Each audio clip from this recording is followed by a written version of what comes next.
Smartwings Motorized Zebra Shades, full installation. Let's go.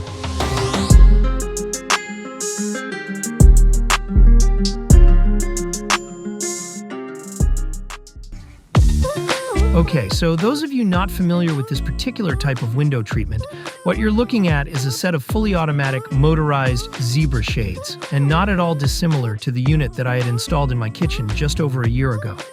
And as a matter of fact, just after uploading that video, you've got mail.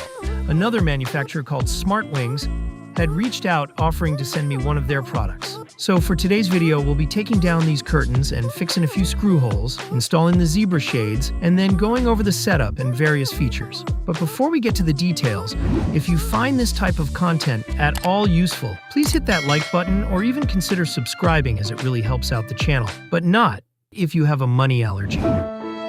You guys, I realize there's probably at least a handful of folks out there severely allergic to money that absolutely hate the idea of saving a few bucks by taking on their own window treatment. So if that at all sounds like you, please do not, I repeat, do not hit that subscribe. Okay, let's get right into it. So for quite some time, I had been planning on switching out these curtains for a much cleaner and more functional look. You see, my main complaint with these is that they pair this super heavy fabric with these dinky little clips. And not to go into too much detail about where I purchased these, but let's just say pulling that off of there is easier than slopping down a couple hot, steamy plates of lingonberry-covered food court meatballs.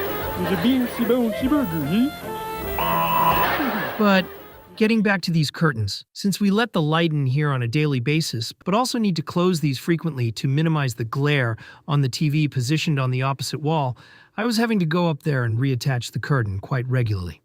So after some thought, it made sense to relocate these to another window in the upstairs, but try and replace them with something a little less high maintenance, while also maintaining the blackout functionality. And here's a little close-up of all of these clips. Not at all a bad system, but just not a great fit for this particular space.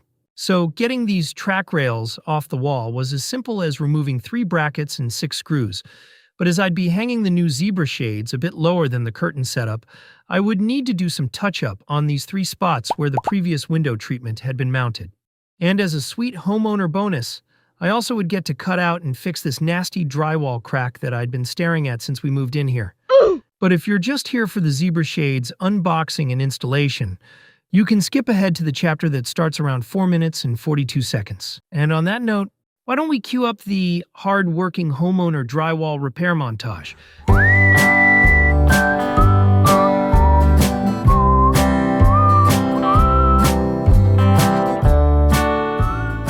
Okay, so after cutting out the crack to sufficiently expose the gypsum and then vacuuming out all the loose bits, I embedded a strip of mesh tape into some firmly mixed 20-minute hot mud, or quickset, as it's more commonly referred. Then I went ahead and used the rest of that first batch to fill these screw holes, at which point it was about time to mix up a wetter skim coat of the mud and feather out that crack a bit more. But as we're waiting for that first coat of mud to dry, why don't we put the drywall montage on hold and go ahead and mark the studs for these brackets. I'm positioning a piece of painter's tape on the trim and marking the absolute center of each stud with my stud finder here. It actually lights up and will give you a tiny green indicator in the middle of the lighted area when it's fairly confident you've got a stud. Right there you can see the little green light in the middle. Just be sure to exercise safety and consult a professional before drilling into a wall, and always use a stud finder that can correctly identify wood as opposed to conduit or plumbing lines. Oh, and one last little wall prep tip. When you go to sand any old screw holes, whether you filled them with mud, spackle, Drydex, or whatever, stick a fat piece of painter's tape to the wall with the corners folded up like you see here. This way, once you're done, you can just roll up all that dust into itself, peel it off the wall, and save yourself some cleanup time. Nice. All right, so with everything sanded, primed, and painted, we were ready to hang these shades. Here's a fairly unflattering angle of our finished drywall crack. And I mean from about 20 feet away, in low lighting, with your eyes closed, that's flawless. So straight away, I was impressed with just how well protected the product is within this thoughtful and secure packaging. And after a quick unboxing, I was met with a few pleasant surprises.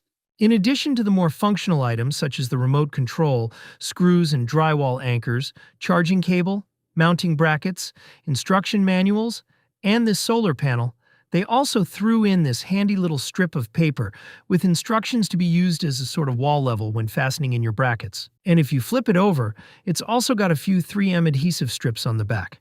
But as I literally just painted this wall a few hours ago, I'm securing it gently into place with some painter's tape, as I don't want to rip off any of my brand new and perhaps not yet fully cured paint job.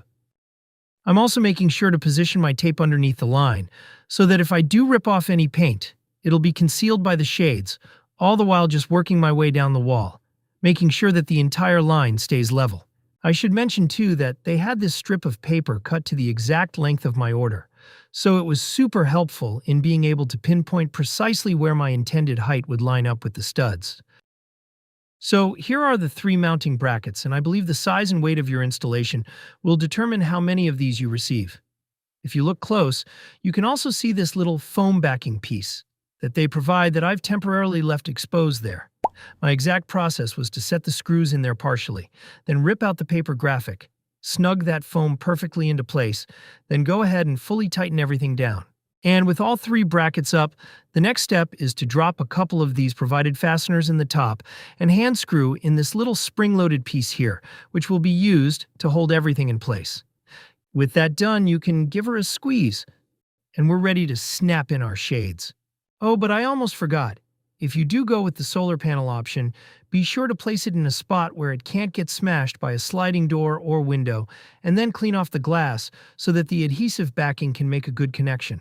I've also got this tucked just high enough up so it'll be out of sight once we set the open resting height of the shades. So snapping these in there can be a one-person job, but just make sure to place another stool beneath the second bracket before you get up there. Unlike what I did here, where you see for some reason, I thought it'd be a good idea to try and hold everything in place while using my foot to slide the stepladder underneath the second one. Yeah, so don't be that guy. But after getting the third bracket hooked into place, we were ready to turn these things on.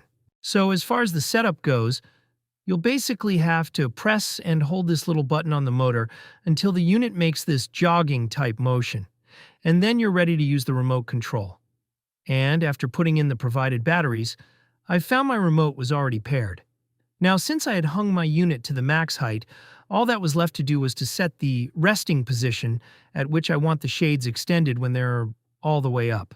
Now, in order to do this, you'll use the remote to set them in motion, and then when they get to wherever it is that you want your resting position, simultaneously hold the top 2 buttons on the remote for a few seconds. The motor will again do its little jogging dance. This means you can now set the resting position.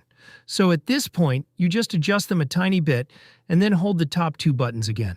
And once you see the second jogging dance, you are good to go.